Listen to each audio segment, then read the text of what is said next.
until the last few years, I've never really give gratitude and appreciation much thought. But as I've gone on, I realised that gratitude and appreciation are massively underrated. And it starts with yourself. Appreciate yourself. And if you start appreciating, you can remove any anxiety. It's almost the antidote to anxiety, if you like, because of course anxiety comes from thoughts from fear. Appreciation comes from thoughts from love. And gratitude, being thankful for what you have, always starts with you. Always be thankful for what you have already. Too many people are looking outside themselves for everything else, looking for the answers.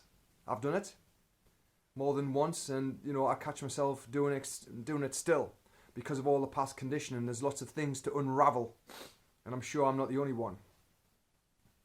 But having that gratitude of what you already have is really important, because it makes you realize how much you actually do have and how worthy you are of it. And that's why I practice gratitude and appreciation every day. Now, sometimes I don't get to do as much as I want to, because I usually write what I'm grateful for, what I appreciate. But I always say thank you. I always say I appreciate things if people give me things, especially out of the blue, even if you didn't ask. Because it's not for me to say no, sorry, because that's a block of energy. That's blocking receiving. If you're blocking receiving, then you can't give. And that does have one of those karmatic effects, I believe. And I think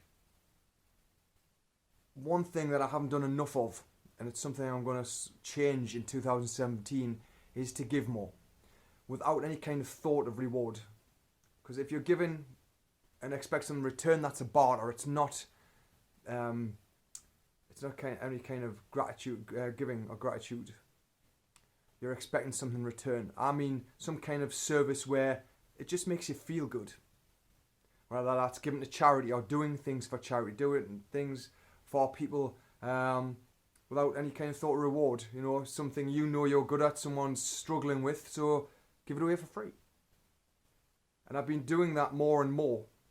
And I get questioned on it. Why are you doing that? Well, because it feels good. And I think sometimes we forget that everybody is in their own small little world, their small little bubble, and they've got their own fears which they make bigger. And I've been there too. And and I'm not immune to it. But I've got coping mechanisms, if you like. I've got ways to snap myself out and wake up out of that malaise, if you like, that subconscious conditioning that we just drift back in. I did it today. I was doing something else. I caught myself mindlessly looking over Facebook on my phone at lunchtime for 10 minutes. I actually said, wake up, because it was pointless. There was nothing to it, and I got stuff to do. And yes, it was lunchtime, and that my brain justified that action, but that's not good enough for me. Because when people are in these small little bubbles, and you've got time and energy that you can give out freely, then why not? Because everybody else has got something going on in their life. So, if you can give time and energy to someone, and that gives them a smile on their face, or a reason to smile, or uplift their day, or their mood lifts, or if you just give them a transfer of energy, how do you think they would feel? It's that transfer.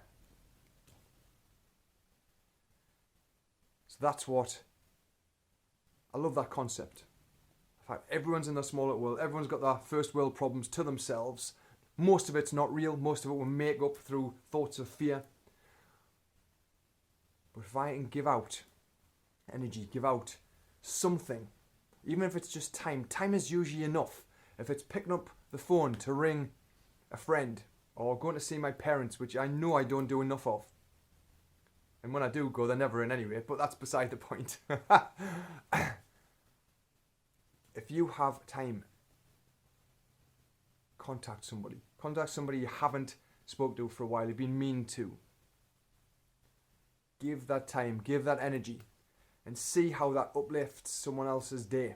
And you know what? It doesn't make a difference whether you know whether it did or not. Just know that doing it from a place of love for yourself is enough.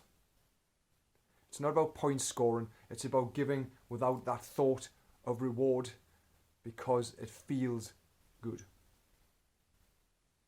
That's what I'll be doing. And I will visit my mum and dad if they are ever in. I've rang them, but never mind. There we go. But yes, more. If I think about emailing somebody, I'll ring them instead. If I can see them instead of ringing them, I will go and see them. That is the mindset I am changing now. Make the effort. Prioritize. And get it done. Thanks for watching, guys. Until the next video. Cheers. See you later.